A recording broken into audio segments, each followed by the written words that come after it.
जब तक भारत लोटे में पानी पीता था, कुछ परसेंटेज लोगों के पाइल्स थे, और जब से भारत के लोग गिलास में पानी पीने लगे, 30 से 40% लोगों के पाइल्स हुई। इस लाइन ने मेरे जीवन को इतना बदला और इंडियन कल्चर के ऊपर मुझे इतना गर्व हुआ।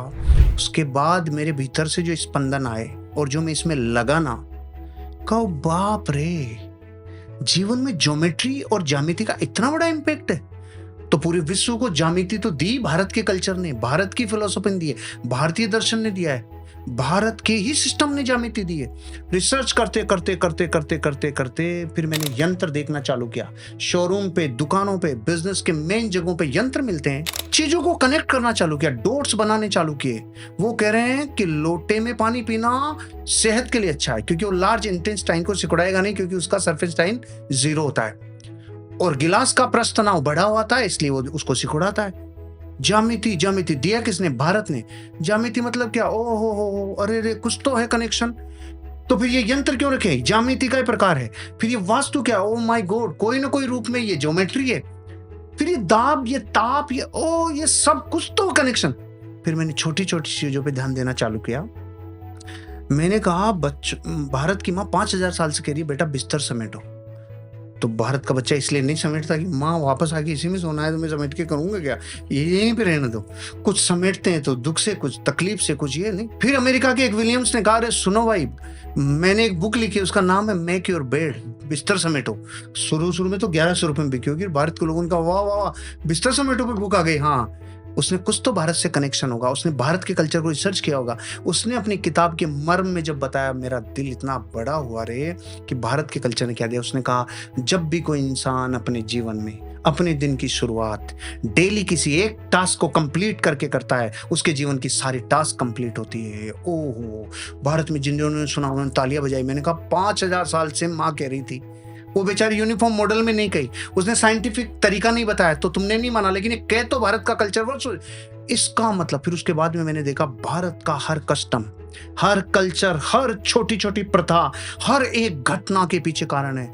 रिसर्च इतनी तेज गति से लगाई कि भारत में एक माँ, एक दादी नानी जो नजर उतार रही है, वो भी अनसाइंटिफिकली नहीं है, वो भी अतार्किक नहीं है, इलॉजिकल नहीं है।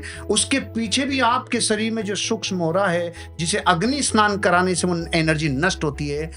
फिर तो मैंने कहा, भारत के कल्चर की हर एक परंपरा, हर एक छोटी से छोटी एक्टिविटी, भारत की माँ कह रही है मंदिर जा बेटा, 5000 साल से कह रही है मंदिर जा, वो नहीं जा रहा। खबर लगती है कि वहां की जो ज्यामिति है वो घर की ज्यामिति से पूरी तरह से डिफरेंट है। घर में छत है जो यहाँ के इस गुरुत्वाकर्षण के ऊपर, इस ग्रेविटेशनल फोर्स पर ताकत लग रही है, और वहां पे छत ही नहीं, वहां दीवारें ही जाके अपना रूप धारण कर रही है छत का, इसलिए वहां अपनी कोर से कनेक्ट होता है।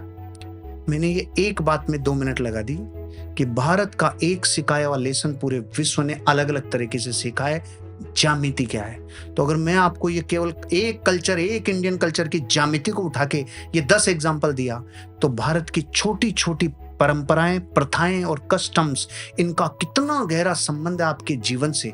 दिवाली पे पहले आंगन होते थे और अपन बाहर आकृतियां बनाते थे, याद है ना आपको? आंगन ही खत्म हो गए तो आकृतियां कहां रहेगी? वो हर आकृति किसी न किसी शुभ यंत्र को रिप्रेजेंट करती थी, हर आकृति कुछ आकर्षित करती थी। आज भी आप पान के पत्ते को भरी हुई बाल्टी में, पानी की बाल्टी में पटक दो, उसका डंठल नॉर्थ में जाता है। इसका मतलब वनस्पति प्रकृति को कनेक्शन करती है। रुद्राक्ष को बिस्तरों पे, फैले हुए बिस्तरों पे लटका के देखते हैं, एंटी क्लॉकवाइज मूव करता है। अगर सही समेटे हुए बिस्तरों पे लटकाते हैं, क्लॉकवाइज मूव करता है। और वनस्पति जीवित है, ये स्पंदन को पकड़ रही है, यही ज्यामिति को पकड़ रही है। मैंने तो अभी एक ही बोला राहुल जी, ज्यामिति। अगर भारत के हर कल्चर के ऊपर अपन बात करें तो घंटों लग जाएंगे। हर कल्चर में एक विज्ञान है, हर कल्चर में एक साइंस है, हर कल्चर में मानवता को उठाने के लिए पर्याप्त मूल्य हैं, लेकिन कोई ध्यान नहीं देता। मैं तो मेरा एक वीडियो परंपराओं के ऊपर आधे घंटे से ज्यादा बोला है, सेशन से हटके ही चला गया। सारी ऑडियंस कहती है सेशन बंद, पहले इस मैटर में बात करो। तो मुझे पूछते चले गए भूत है क्या, मुझे पूछते चले गए ठीकरी का क्या रोल है, वो चौराहे में क्या फर्क पड़ता है, यहाँ तक चले गए एक एक चीज के ऊपर। ये बिल्ली का चक्कर क्या है जो रास्ता काट रही है, ये क्या है, ये घोयरा काट रहा है तो क्या है, ये नेवला काट रहा है तो क्या है। मैंने तो इस पे पूरे प्राणों से, जहां से जो मिला जीवन में, उसे खुद ने कलेक्ट किया। अपनी जितनी मेरी बुद्धि और विवेक है उनसे मैं साइंस तक पहुंच पाया। भारत का कोई भी कल्चर कोई भी कल्चर अधूरा नहीं है, वो किसी न किसी चीज को सैद्धांतिक रूप से साबित करता है।